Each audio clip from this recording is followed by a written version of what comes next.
Pequeño coronavirus ilustrado. Alfaro Enrique, gobernador de Jalisco, cuya credibilidad duró menos que una prueba rápida. Aplanar la curva. Expresión que, dependiendo de quién la diga, puede sonar a término técnico o a acoso sexual. Cuarentena. Especie de arraigo domiciliario que, en vez de ser dictado por un juez, es forzado por un pinche microbio. Dólar. Moneda de los Estados Unidos, casi tan apreciada como el papel de baño. Gasolina. Combustible que solamente baja de precio cuando no lo necesitamos. Pobreproa. Programa de rescate del pobrerío que por alguna razón no despertó el entusiasmo de los banqueros. Pedro Miguel, ven aquí al estudio, queremos platicar contigo. No, Hernández, pero ahí está muy promiscuo, mano. No, Está llena de virus. promiscuo. Aquí estamos con Susana a distancia, no hay ningún problema, todo está desinfectado. Dile que va a haber galletitas. Los va a regañar López-Gatell, ¿eh? No, hombre, ni que fuéramos reporteros. Bueno, está bien. ¿Sí? ¿Vienes? Va, me voy a Perfecto. quitar, déjame quito esta madre. Órale, Ok. venga. ¿Dónde está? Ah. Insisten en asesinarlo a uno, man. Qué bárbaro. Sobre todo cuando hay coronavirus. ¡Pedro! Elguerita, ¿Cómo está? bien, mano, no te me acerques, ¿eh? Pásale, Eres el más pásale. sospechoso. Gracias. Gracias. Mira, si te contagiamos algo va a ser con mucho cariño y afecto. Tú lo sabes. Pedro, pues bienvenido al Averno, qué bueno que viniste. Teníamos Gracias, querido mucho Hernández. tiempo queriéndote invitar, por fin se nos hace, no en estas condiciones medio extrañas, ¿verdad? Pero queda muy bien, ahora sí que nos queda como anillo al dedo para platicar contigo. Claro, porque tienes un espécimen a punto de la tumba, pues buenísimo, ¿no? O sea, hombre. Antes de que te nos peles. Queríamos platicar contigo porque vemos que estás muy pendiente de lo que está sucediendo, sobre todo yo creo que en redes sociales. Como que te has dedicado un poco a revisar lo que está pasando en redes sociales, viendo cómo hay toda una campaña bastante grave y en estos momentos de pandemia muy irresponsable, ¿no? Así es. Sí hay una campaña fuerte ahorita en las benditas redes sociales. Mira, hay una ofensiva muy concreta para destruir la credibilidad y la autoridad del equipo que coordina Hugo López-Gatell. Y ese equipo es, ante una epidemia, el principal instrumento de gobierno. Claro. Porque o tienes a la Guardia Nacional prohibiéndote salir de debajo de tu cama, o tienes un equipo que te está informando, que te está comunicando y que está alentando que de manera voluntaria participes en las medidas de contención de la epidemia. Es el instrumento central y lo quieren destruir, ¿eh? Es clarísimo que quieren acabar con su credibilidad, ¿no? ¿Qué están haciendo? ¿Qué dicen? Porque yo ya ni me meto a Twitter. Haces bien. No, es que ya no hay que salir ni siquiera a Twitter. O sea, es que, sí. Por ahí empieza la cuarentena. Sí, ahí sí se infecta uno muy cañón, Mira, pues hay un intento por desautorizarlo en términos científicos, médicos, clínicos. Entonces tienes toda una serie de columnioneros y comentócratas y opinadores que de pronto se doctoraron en epidemiología y que le están corrigiendo la plana a López-Gatell. Pero esos están asesorados por un grupo muy interesante, que es el grupo de la mafia hospitalaria, la mafia médica, la mafia farmacéutica, que les están pasando comidita y les están creando argumentos pseudocientíficos a todos estos opinadores para que se lancen contra López-Gatell. Y es muy claro, ¿no? Por ejemplo, tienes el vínculo entre Excelsior, Grupo Imagen y Hospitales Ángeles, Claro. por ejemplo, y entonces están todos los opinadores de estos medios, ¿no? Tratando de desautorizar a como dé lugar a López-Gatell, ¿no? Claro.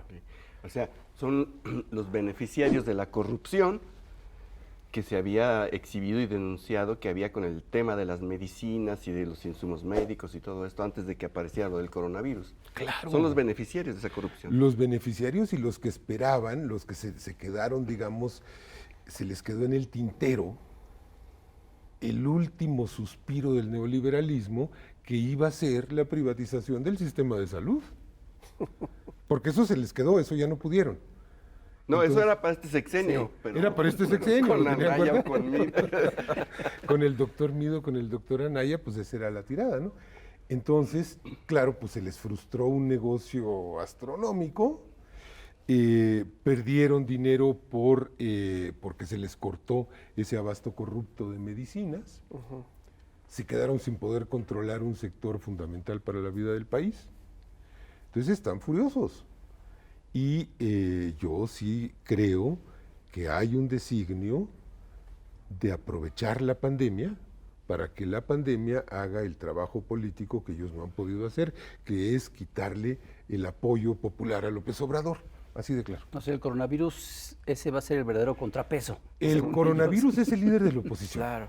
Bueno, el coronavirus se ha convertido en una herramienta política fantástica para la derecha aquí, para Macron en Francia, para Así Trump en Estados Unidos. O sea, ya empezaron a agarrarle el modito para usarlo políticamente y de la manera más ruin además. O sea, no solo aquí, sino Trump lo está usando para meterse ya en Venezuela sin problema. O sea, es verdaderamente muy criminal. Bueno, al amparo de esto, Lenín Moreno acaba de condenar a 8 años a Rafael exactamente. Correa en un juicio en ausencia, o sea, como en la Inquisición. Claro, porque hay ¿No? cuarentena. Porque hay cuarentena, entonces no puedes ir a tu juicio. No, pero es que fue una farsa terrible. Y esto está además despertando gérmenes más peligrosos tal vez que el coronavirus, que son los gérmenes del autoritarismo, ¿no? Porque pues hay un clamor de queremos que nos violen los derechos humanos y queremos que el ejército nos obligue a estar metidos en nuestra casa y queremos que nos multen si salimos a la calle. Esto es delirante, ¿no? Pero está. En el caso de México, esa no ha sido la discusión principal. La discusión principal ha sido el gobierno no tiene razón, el gobierno se tardó, el gobierno hace malas cosas. Si mandan a traer un avión cargado de implementos médicos, ¿y por qué no los fabricamos aquí? O sea, Y inmediatamente. si no lo traen, ¿no? ¿y por qué no lo ¿Y trajeron? por qué no lo trajeron? ¿Y por qué le vendimos en enero mascarillas a China y ahora las estamos comprando más caras? Es decir, la idea es desautorizar y romperle toda verosimilitud a las acciones del gobierno. Pero ojo, si están apostándole a destruir un instrumento de política pública epidemiológica, le están apostando a que se descontrole la epidemia. Y es que haya muchas muertes. Porque Pues eso sí. sería lo mejor que les podría pasar Claro. para Así tener es. una excusa perfecta y exigir la renuncia del presidente y tal. Mira, No, ya lo hicieron. Ya lo hicieron. Ya lo hicieron. ya lo hicieron. Bueno, ¿no? pero les faltan los muertos para darle más potencia al argumento. Les faltan los cadáveres en las calles desbordando las Sí, morgues, como etcétera. Guayaquil. sí. Como Guayaquil. Pero mira, a ver, una de las cabezas visibles de este intento, que es el epidemiólogo Felipe Calderón, Ah, el que era feminista hace un mes. el que era feminista hace un mes, Claro. sí, y ecologista hace 2, ¿te acuerdas? Y ahora es pastor, ahora es pastor. Ahora es y pastor, también, sí. claro. Bueno, Y demócrata hace 12 años. ¿no? en el 2006 era un Sí, demócrata, ¿no? claro. Bueno, este personaje no se tocó el corazón para provocar 120 y tantas mil muertes con tal de legitimarse después de un fraude. ¿Se tocaría el corazón para provocar otras tantas muertes epidémicas para deslegitimar a López Obrador? Yo creo Bueno, que no para provocarlas, pero sí para aprovecharlas. Inducirlas.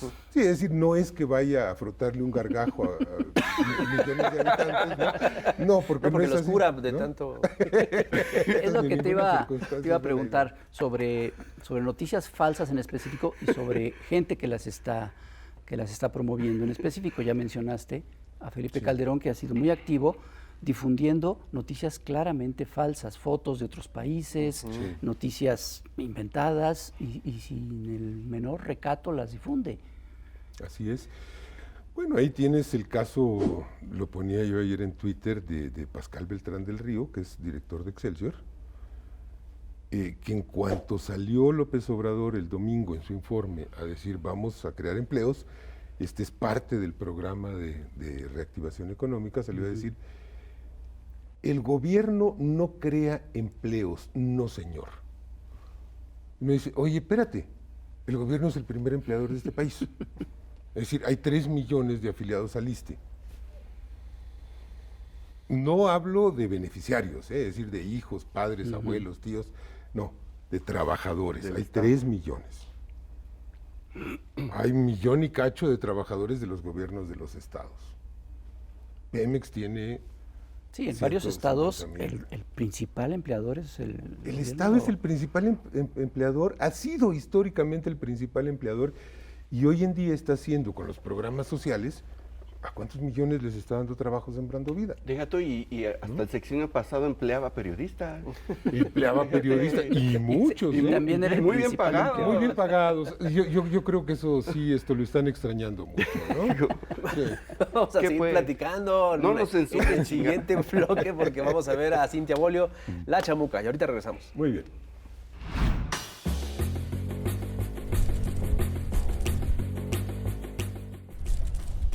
Querido electorado, la ciencia ficción tan amada nos está quedando, bien mal. Nos contaba un futuro utópico, sin enfermedades, con viajes interestelares y equidad entre hombres y mujeres, pero realidad del siglo XXI. Hay un tema que, para ser francas, está peor que en el medioevo. Y ahora que se celebra el Día de la Cosmonáutica, tenemos que recordar que en México el feminicidio es emergencia nacional. Revisando las cifras del Secretariado Ejecutivo del Sistema Nacional de Seguridad Pública, tan solo en el primer bimestre del año, 630 mujeres fueron asesinadas en el país, con un preocupante aumento en la violencia contra niñas y adolescentes, siendo los estados más peligrosos para ser mujer el Estado de México, Guanajuato, Puebla, Veracruz y Nuevo León. Otras cifras estadísticas del gobierno confirman el alza en esta violencia letal y machista. En 2018 se registraron 3.752 defunciones por homicidio doloso de mujeres. La cifra más alta, nos dicen, registrada en 29 años, lo que significa que fallecieron 10 mujeres diariamente por agresiones intencionales. La cosa pues no luce muy utópica según estas mediciones y según los grupos feministas que han trabajado durante décadas propuestas y soluciones como la Ley de Acceso de las Mujeres a una Vida Libre de Violencia, los protocolos de atención y capacitación en perspectiva de género, la creación de alertas por violencia de género y más. Ante esto surgen las recientes protestas estridentes y solidarias de una nueva generación de jóvenes que exigen y exigimos el alto a la violencia, el respeto a los derechos humanos de las mujeres y la justicia que aún aguarda. Pandemia o no pandemia de coronavirus, los feminicidios íntimos e impunes aumentarán durante esta contingencia. Con toda la ciencia y todo el avance en humanidades y el adelanto tecnológico, ¿no te parece ilógica tanta primitiva violencia? Todo México y sus mujeres merecen un salto en la evolución social para que el siglo XXI sí se vea como en la ciencia ficción. Oh sí, porque vivas nos queremos. El coronavirus ha provocado la proliferación de universos paralelos. Universos paralelos. La ciencia cuántica ha detectado que, a partir de la llegada del COVID-19 en México y el mundo, los universos paralelos se multiplican y coexisten. En un universo tenemos que el COVID ha sacado lo mejor de miles de ciudadanos. En todo el planeta, por su valor y su entrega, los médicos y las enfermeras se han ganado el cariño y la admiración de millones. Por ejemplo, en España e Italia los consideran héroes y les rinden homenajes. Asimismo, brigadas de médicos cubanos arriesgan sus vidas en países que por décadas votaron por el bloqueo económico a la isla. En Bélgica, una mujer de la tercera edad pidió que le dieran su ventilador a un joven que tenía más años de vida por delante. En otro universo, totalmente distinto, el coronavirus ha marcado el inicio de una temporada de sopilotes. Por todas partes proliferan vivales que ven en la pandemia una oportunidad de hacer negocios y ofrecen productos milagro o materiales chatarra. Empresas internacionales empujan la compra de pruebas rápidas que son inexactas y que sirven más para hacer negocios que para contener la pandemia. Mientras que en Inglaterra y España regresan estas pruebas y exigen su reembolso, en México hay políticos y grupos de la derecha que exigen compras masivas. El gobernador de Jalisco, Enrique Alfaro, anunció que había comprado 5,000 pruebas y luego confesó que la empresa vendedora ya ni le tomaba la llamada, dejando un marcador de Alfaro 0, COVID-19. También en Guadalajara, un laboratorio subcontratado por un hospital privado llamado Puerta de Hierro fue clausurado por hacer pruebas falsas para coronavirus. En un universo, en México, un equipo de expertos de alto nivel, en el que se cuentan especialistas de la talla de Hugo López-Gatell, José Luis Salomía o Gustavo Reyes Terán, combate la pandemia de manera responsable, informa diariamente a la población, impulsa un proceso de reconversión hospitalaria y contrata a todo un ejército de médicos y enfermeros. En otro universo, pero también en México, la derecha neoliberal busca aprovechar la pandemia para desinformar e infundir pánico. A falta de material original, han especulado, atemorizado e inventado. ¿Cómo es posible que un microorganismo abra portales en los que se cruzan de manera paralela universos tan irreconciliables? ¿O será simplemente que las crisis despiertan lo mejor y lo peor de la gente? ¿En qué universo prefiere estar usted? ¿En el de la ciencia y la esperanza o en el de la desinformación y la desesperanza? Pues ya regresamos a este universo paralelo. Oye, Pedro, toda esta historia de las fake news, si de por sí son terribles, es algo éticamente muy reprobable, en estos momentos es muy irresponsable, es criminalmente irresponsable. Tú has seguido más o menos un poquito la pista a todas estas mentiras falsas. ¿Quién las ha dicho? ¿Cuáles han sido las más terribles? Mira, empieza desde que se inicia el clamor porque se tomaran medidas a destiempo. Desde principios de marzo ya estaban jode y jode con que nos teníamos que confinar y el gobierno era un irresponsable porque no nos confinaba, y salía López-Gatell a explicar y decía, no, todavía no es el momento, y estos estaban... Porque se agota un confinamiento. Porque se agota, porque la gente se cansa, porque además no es eficaz. No hay todavía contagio comunitario. Claro, para lo que le llaman la carga de enfermedad, es decir, para combatir un contagio de 3 personas, confinar al país es absolutamente absurdo. Era cuando explicó lo de las escuelas, que después lo tomaron, lo sacaron de contexto para... Exacto, ¿no? Entonces empieza ahí. Luego, bueno, acordémonos de la fabricación del primer muerto de COVID-19, esto que lo fabricaron el López doctor Dóriga y Riva Palacio y el Palacio. forense Riva Palacio, ¿no? Ellos decretaron la primera muerte, el primer resucitado. El primer resucitado, sí. Yo creo que habríamos debido pedirles que le hicieran la autopsia, ¿no? ¿Arriba Palacio? No, al muerto que mataron, que no era muerto. Es decir, pero fíjate eso, es decir, a ese grado, ¿por qué? Porque querían un muerto, porque les estaba faltando un muerto ya para empezar la temporada. Y ahora les hacen falta miles. Ahora les hacen falta miles. Además querían un muerto de alguna manera célebre. Notable. Notable. Sí. Era un empresario.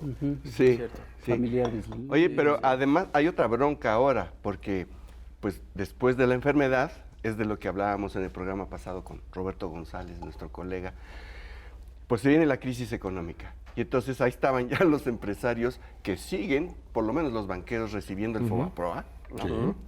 Ya estaban formaditos para recibir Otro el rescate. rescate. Y ¿no? pues no hubo de piña.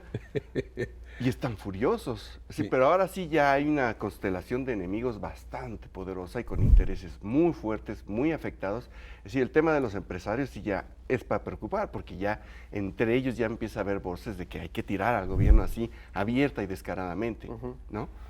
Siempre las ha habido, siempre las ha habido. Mira, yo creo que ese empeño está desde el 1 de julio, ¿eh? El 2 de julio ellos ya estaban Pero trabajando. de 2006. ¿De 2006?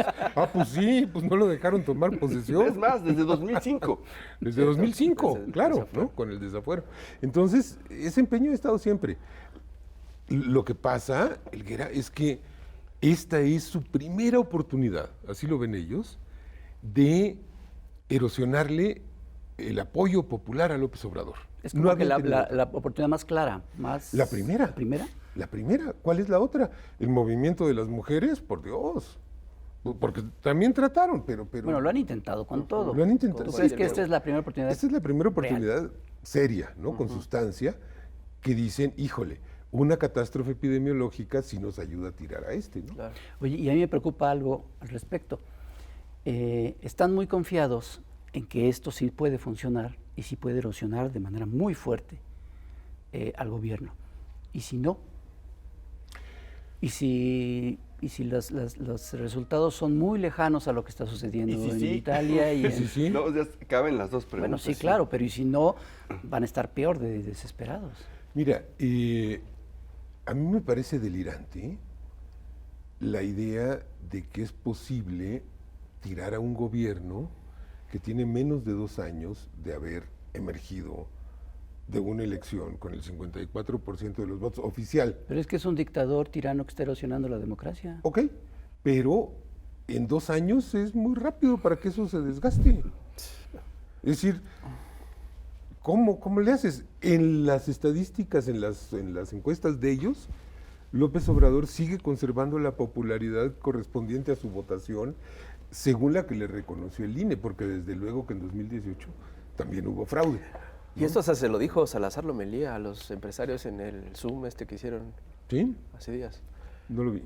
Que es el cuate incluso les dijo, a ver, ya hay muchas voces aquí que quieren derrocarlo, pero entiendan, hasta él lo dijo, se los dijo, Fíjate. entiendan, tiene un Necesitamos- apoyo necesitamos de 30 millones de personas. o sea, Ah, no claro, tenemos sí, manera sí, de esa hacerlo. declaración. sí. Pues Imagínate. sí, es decir, a ver, disuélvele eso, ¿cómo se lo vas a Se puede. disolver? Pero además es que, mira, no están viendo, ¿eh? No están viendo y no están entendiendo. A ver, en la clase media hay descontento. Se ha incrementado el descontento en la clase media. ¿En qué sectores? Trabajadores de la cultura, académicos, investigadores, científicos, universitarios, dueños de ONGs, Sí. asesores, consultores que se quedaron sin chamba. Es decir, había agencias que contrataban los funcionarios para que les escribieran los discursos. Sí. Aparte de todos los asesores internos que tenían, había agencias que vivían de escribirle informes y discursos a los funcionarios. Y vivían bien. Bueno, Y diseñarles una paginita web y también. una paginita web y acá, ¿no? No Muy seas acá. mezquino. Ok, sí, perdón, se me estaba olvidando esa parte de la oferta, del paquete, ¿no? Entonces, ese sector ahora sí está muy enojado, ¿no? Los empresarios siempre han estado enojados. Pasa que no creyeron que esto fuera a ir tan lejos. O sea, no creyeron que López Obrador fuera a ir en serio. Y bueno, cuando tú has dominado por décadas la política, la economía, la sociología, la ética del país, pues cuesta mucho trabajo reconocer que ya no la dominas. Entonces hay un frenesí terrible, ¿no? Pero ¿hasta dónde llega su alcance? O sea, ¿el coraje se queda en las redes y en los medios afines de ellos? ¿O tienen otras maneras? Permea a ciertos sectores de la clase media, pero yo dudo mucho que eso baste para erosionar. ¿Y al ejército? No creo, el ejército es profesional. O sea, mira, si al ejército no lo desesperó Calderón, no lo va a desesperar López Obrador. O sea, porque mira que si alguien le ha hecho daño terrible a las Fuerzas Armadas en este país es Felipe Calderón. O sea, ¿quiénes han atentado contra las Fuerzas Armadas? Díaz Ordaz, gravísimo, las puso a masacrar a la gente. Echeverría y López Portillo, el que las metió en la guerra sucia, Zedillo, que las metió en masacres de campesinos, o asesorar por lo menos a los criminales, y Calderón, que los lanza en una guerra contra parte de la población. Y Trump. Pero Trump es del otro lado. No, hablo de presidentes Ya, pero... mexicanos. Sí, digo, pero otro que dice que es su amigo y que es un tipo fantástico, pero yo no se la creo tampoco, o sea... Ahorita está muy entretenido con el coronavirus Y con Venezuela. y con Venezuela, Sí. pero...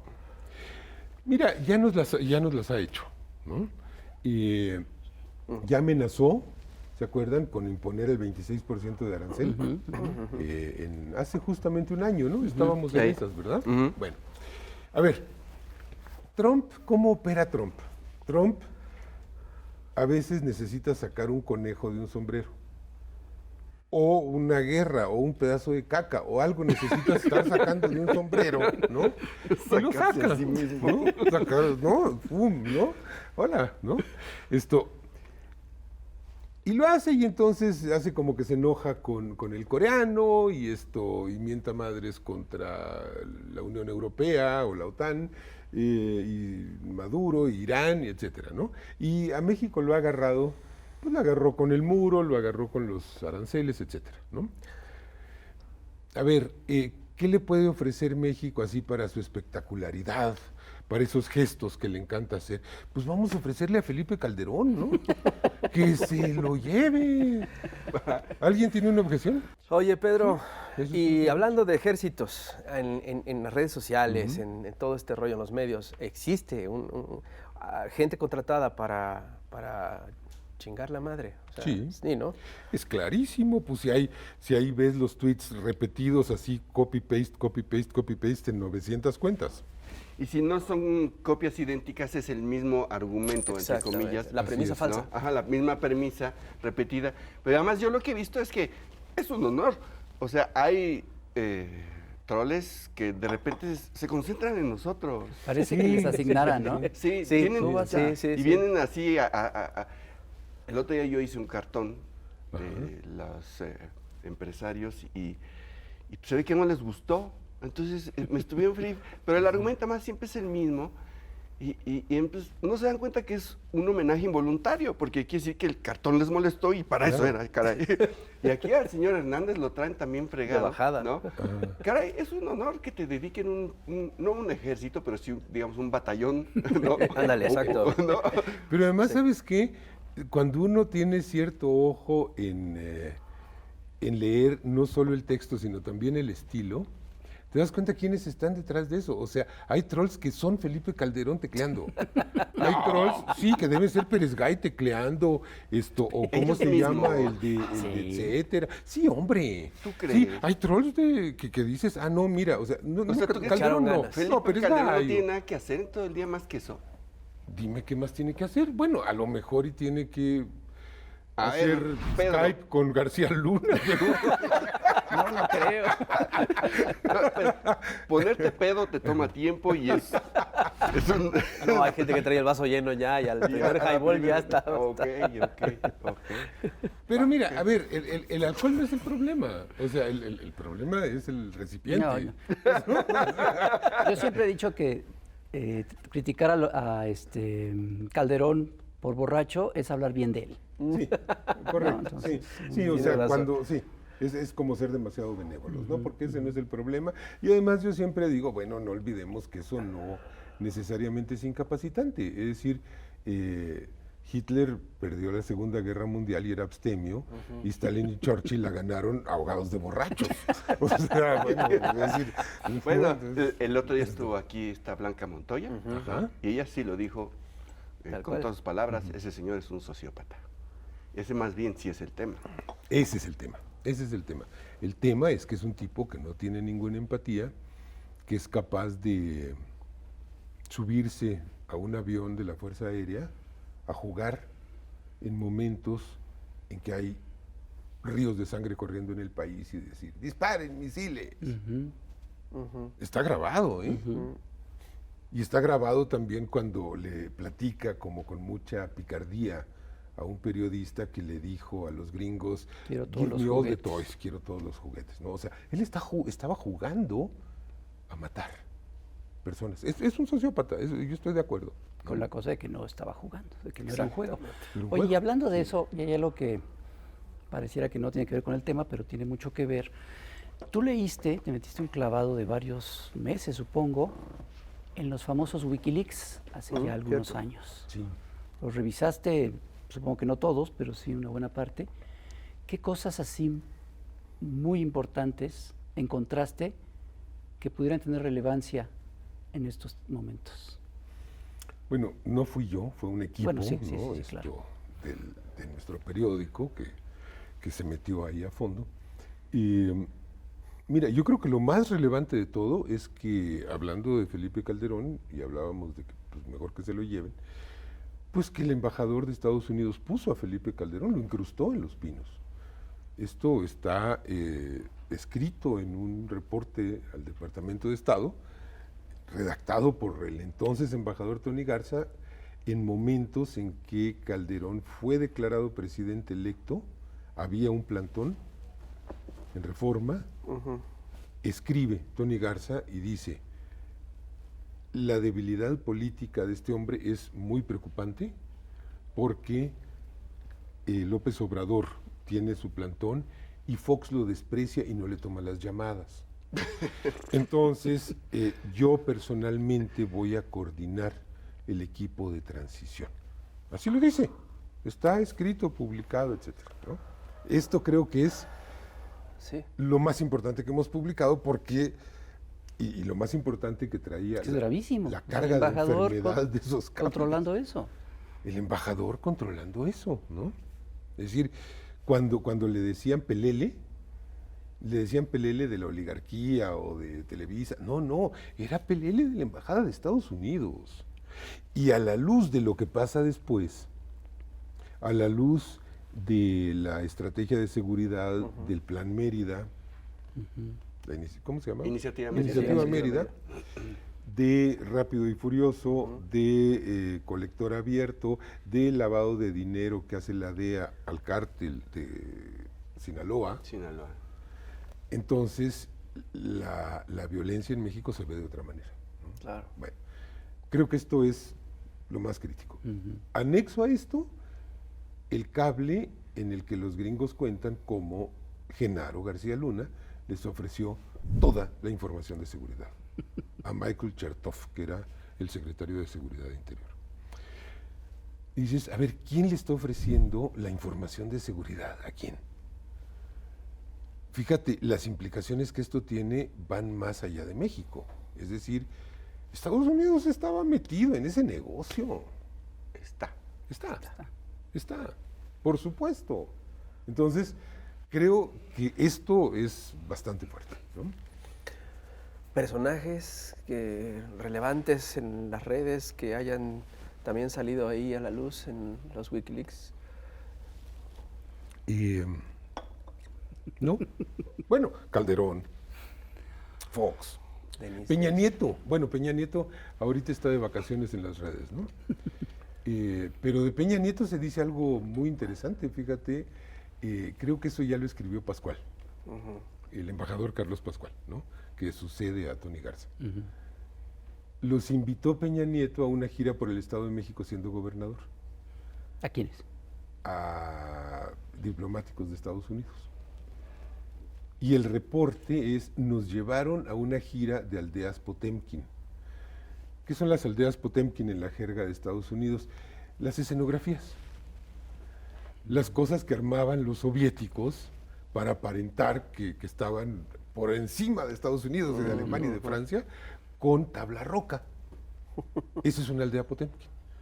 Entonces el cable dice, pues fuimos a un tour de aldeas Potemkin con este hombre, ¿no? Que era gobernador. Era gobernador del Estado de México, y dice, es un priista común, corriente y tradicional.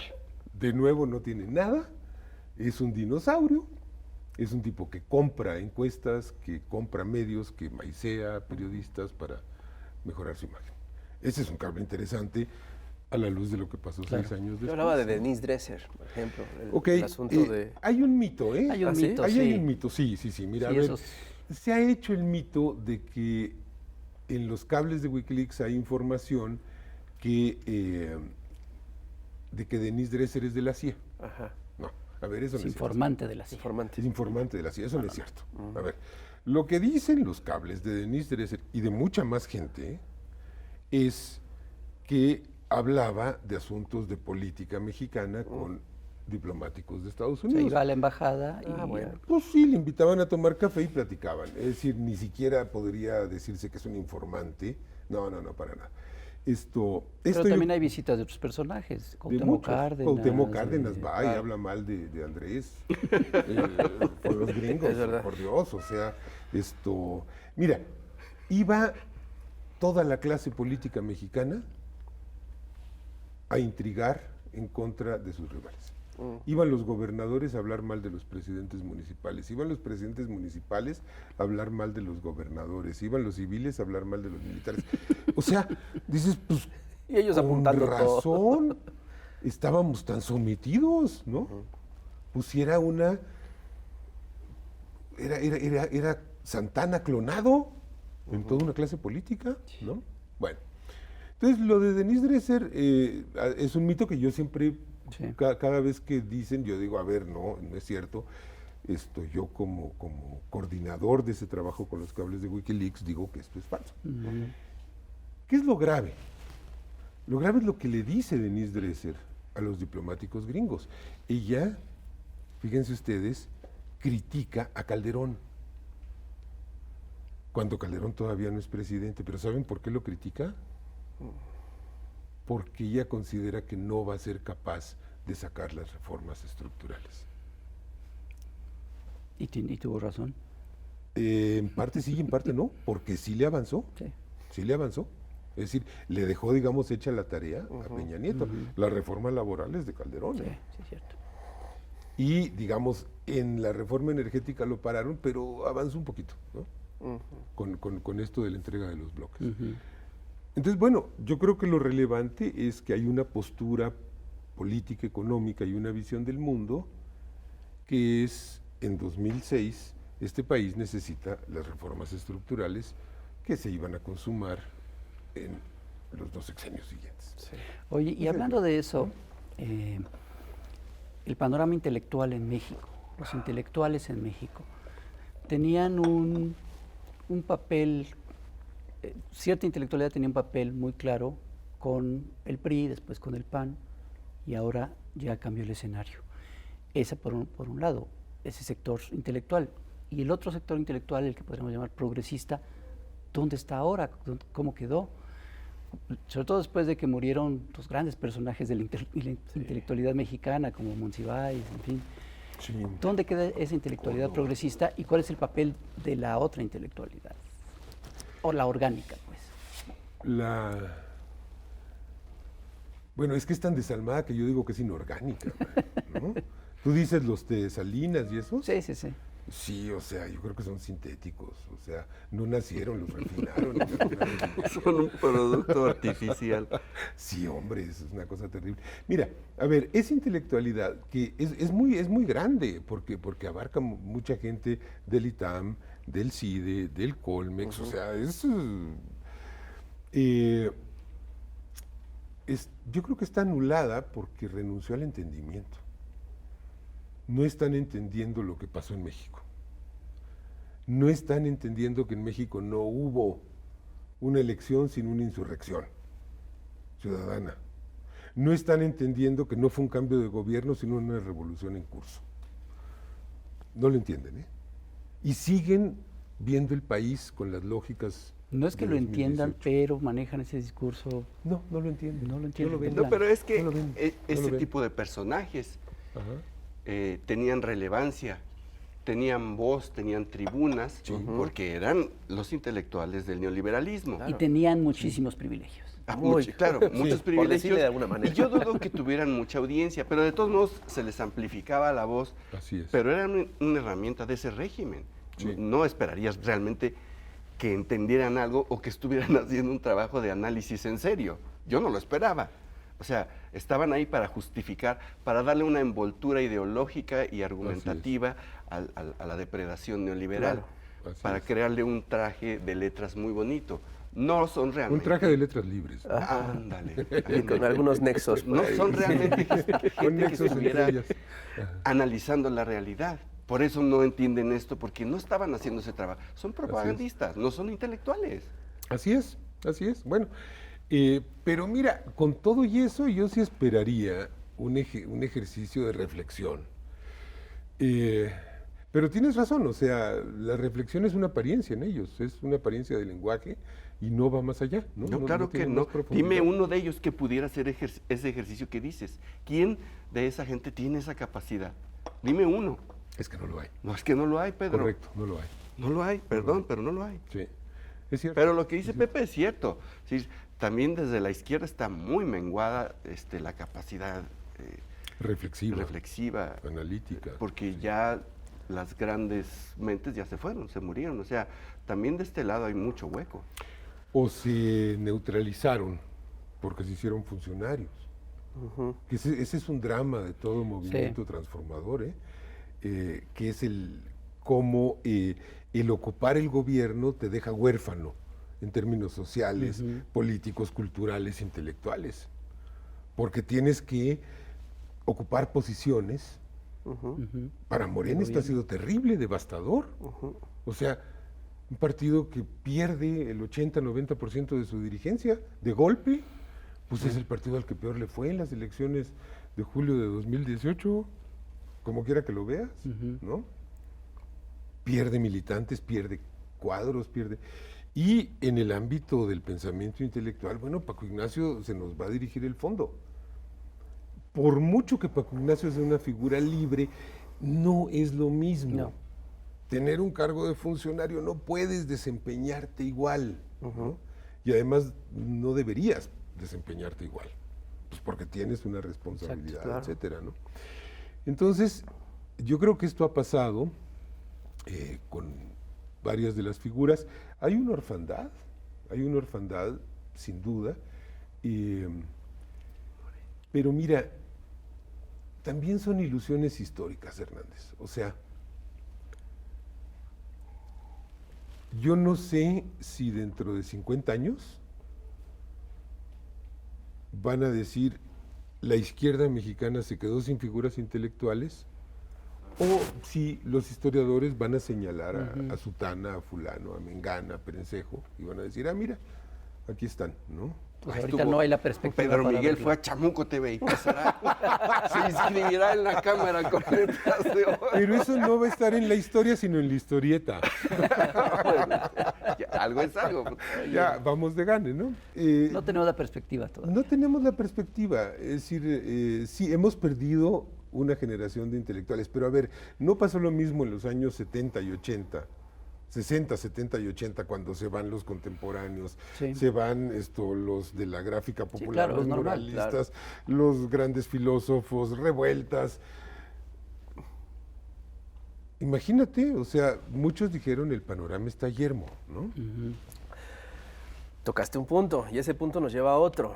El movimiento Morena es un movimiento político fantástico, un fenómeno que ha sucedido en México. ¿Qué es lo que va a suceder ahora con el desmadre que acaba de pasar? Bueno, los sí. pleitos, se han perdido la presencia en las calles, se ha perdido la presencia de intelectuales. O sea, ¿qué tenemos que hacer? ¿Qué tiene que hacer Morena? ¿Qué tiene que hacer? Bueno, deja tú. Y además con la pandemia, que paró Sí. toda actividad política, pues es complicado. Mira, Morena vive una contradicción difícil e inédita, que es, pues es una marca de nacimiento, que es partido movimiento. ¿Cómo concilias el partido con el movimiento? Es un problema. Eso me suena a Partido Revolucionario Institucional. Lo revolucionario y lo institucional, ¿no? Es decir, ¿cómo lo concilias? Pero si no lo concilias, estás también en un problema, porque no tienes un instrumento para ejercer el poder, o bien no tienes un instrumento para articularte con la horizontalidad. Es que si no es movimiento, es el PRD. por Sí, favor, ya. Pues sí. así es. Pero si no es partido, es un estado ¿Qué de es? ánimo. ¿Es un qué? Estado Es de un ánimo. estado de ánimo. O sea, state of mind. Pues sí, es decir, ¿qué es? Entonces, mira, yo creo que hay que inventar algo. No existe. No han servido los intentos anteriores.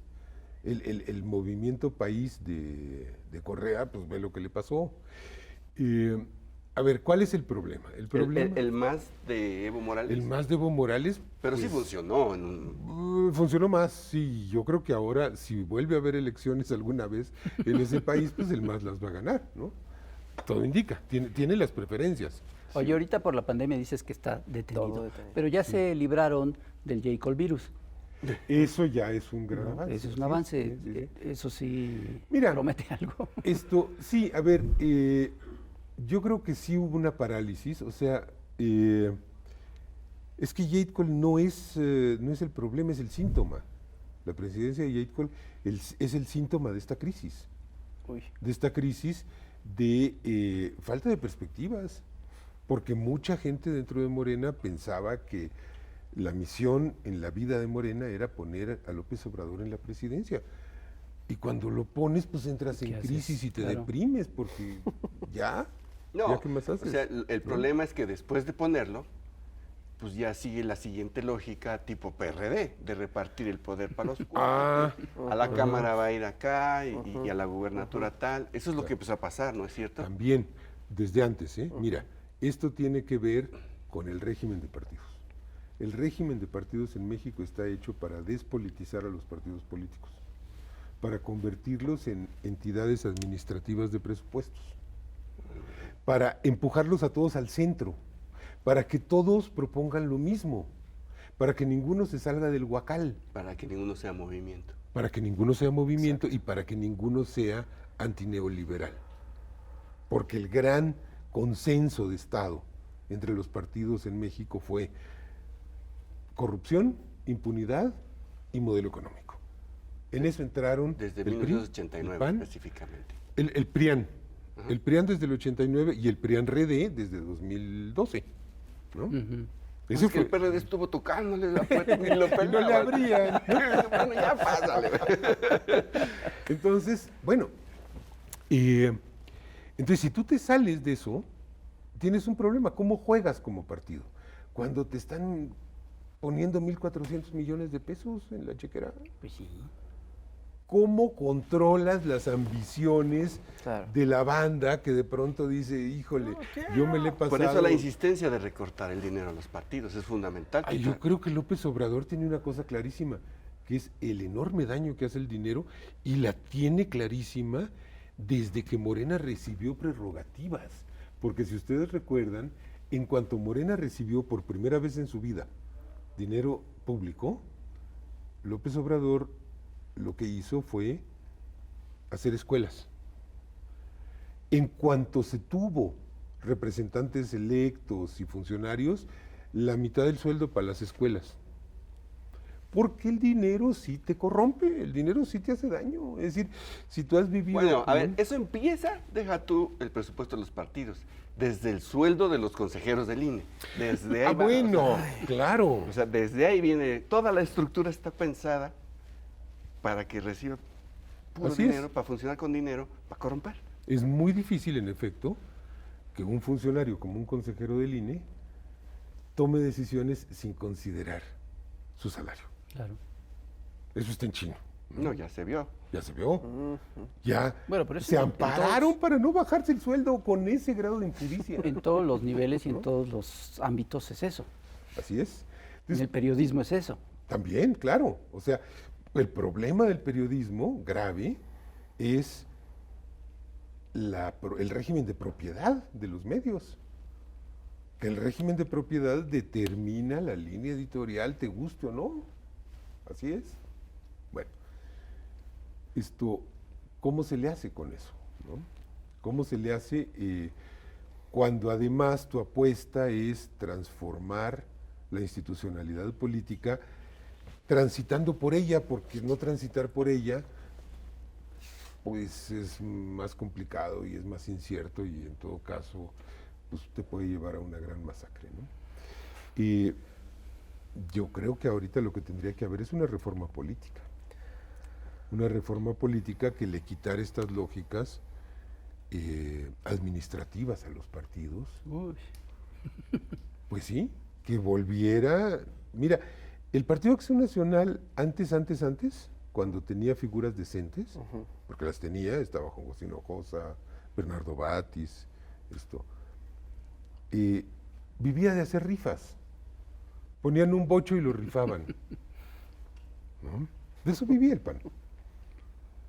El PCM vivía de acá, de milagro. De milagro, ¿no? Yo creo que habría que volver a eso. Y cuando López Obrador dice hay que separar el poder político del poder económico, yo creo que habría que extender eso a los partidos políticos. Porque en el momento en que tú como partido tienes 500 o 100 o 1,000 millones de pesos de presupuesto, es inevitable que la gente se empiece a pelear por el cubículo, por la camioneta, por el celular, por el dinero, tal cual. ¿no? Oye, Pedro, pero es que es peor porque reciben los partidos un presupuesto monumental y cuando hay elecciones, sobre todo presidenciales o de gobernadores y tal, la iniciativa privada o quién sabe quién también les mete dinero. Entonces, al final, no solo es el presupuesto monstruoso que ya había, sino que fluye. Entonces tienes el dato de que Peña Nieto ganó la elección de 2012, según datos del propio IFE, rebasando 13 veces los topes de campaña, lo cual sería suficiente para haber anulado esa elección, según yo, en un país decente y democrático. 13 veces. Así es. Que ya esa una vez que se rebasó 13 veces era enorme. 13 veces. Sí. Y esos son los datos oficiales, me decía el Fisgón, que es más que eso. Es más que eso, como 20 claro. veces. Sí. ¿Cuánto dinero se gastó Peña Nieto para ser presidente? ¿Y de dónde venía ese dinero? Exacto. O sea, no solo era el el presupuesto del PRI se quedó pequeñito y mira, ¿qué? ¿No? Sí. ¿De dónde salió tanto dinero para montarlo en la presidencia? ¿Cuánto fue? Es que es monstruoso. Es monstruoso. Bueno, a ver, pero mira, hay algo en lo que se ha avanzado. El fraude electoral ya es delito grave. Es decir, si hoy en día tú le quieres meter 10,000 pesos clandestinos a un partido, te vas al bote. Eso está interesante. Ahora, falta lo otro. Es decir, hay una llave que se puede ya cerrar. Si hay voluntad política, la puedes cerrar y decir, a ver, aquí no vas a pasar con dinero, ¿no? Pero queda la otra que, es decir, queda la misma lógica mercadológica de la política con esos presupuestos. Es decir, compra el voto ciudadano o por lo menos convence al ciudadano a punta de billetazos. Si no se los puedes dar como prebenda, úsalos en publicidad y posiciona a tu candidato como un producto. Bueno, esto es una corrupción espantosa. Esto es la depravación total, la imposición de lógicas mercantiles en una relación social que es la política, que tiene sus propias lógicas. Un candidato no es un producto. Pero esa lógica se impuso desde que llegó el neoliberalismo a México. Antes no era así. Así es. Esto llegó en los 80s. Y se impuso en el periodismo, se impuso en la educación, se impuso en la salud, se impuso en la política. Ok. Hasta en la religión, fíjate, porque mira, los católicos, con todo y todo, tienen su gracia. Es decir, pues sí, inventaron la Inquisición, pero tienen también la Capilla Sixtina, digamos, ¿no? Y tienen el derecho de asilo y Fray Bartolomé y todo esto. Pero dime, ¿qué de civilizatorio tiene la luz del mundo para de sufrir? Exacto. ¿Es una caja registradora? Una terminal de punto de venta, ¿no? Y son iglesias neoliberales. Oye, pues ya para terminar, ¿qué crees que suceda en los próximos 2 años? El año próximo tenemos elecciones y en el 22 revocación de mandato.